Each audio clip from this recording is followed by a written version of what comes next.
C'est un peu une quête d'enfance en fait que j'ai eue. Ça a dû commencer sans doute dans le grenier de ma grand-mère. Du 19 août, j'ai trouvé un émal, comme tous les enfants, on se déguise, on trouve des choses dans le 19e. Avoir aimé trouver des vieux vêtements d'époque, trouver des matières, trouver des boutons aussi. Qui n'a pas eu sa boîte à boutons chez sa grand-mère, à fouiller dedans, à les trier, ça a commencé par ça. Mais ça a passé...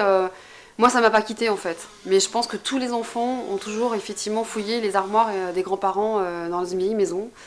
Et moi, ça a été vraiment quelque chose de la recherche du trésor, je pense. Et c'est ce que je fais encore.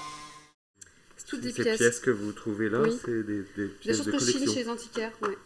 Donc je travaille avec beaucoup d'antiquaires qui m'apportent dans toute la France, je travaille avec des antiquaires dans toute la France entière, qui m'envoient ou m'apportent des choses bien spécifiques du 19e, qui sont effectivement des boutons, des pattes de verre du 19e, des choses en art nouveau, que je demande beaucoup, les émaux, tout ce qui était émaillé.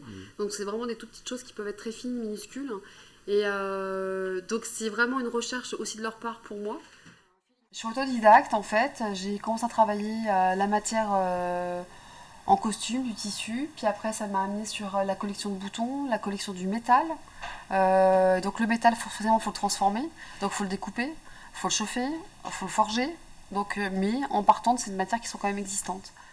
Depuis toute petite, je suis une ancienne collectionneuse d'objets anciens, de matériaux anciens, et je suis tombée amoureuse de ces époques-là, d'époque Napoléon III, Art Nouveau, beaucoup, dans tout ce qui est floral, avec tout ce qui est cessation ménoise, autrichienne et tout ça, et qu'on retrouve beaucoup dans tout ce qui faisait partie de la vie au quotidien au 19e, et de retrouver ces produits-là, de les retravailler, parce qu'il y a vraiment une noblesse de travail qu'on avait à l'époque sur le bijou, sur tout ce qui pouvait appartenir aux vêtements que nous n'avons plus. Nous sommes beaucoup dépouillés à notre époque de tous ces attributs.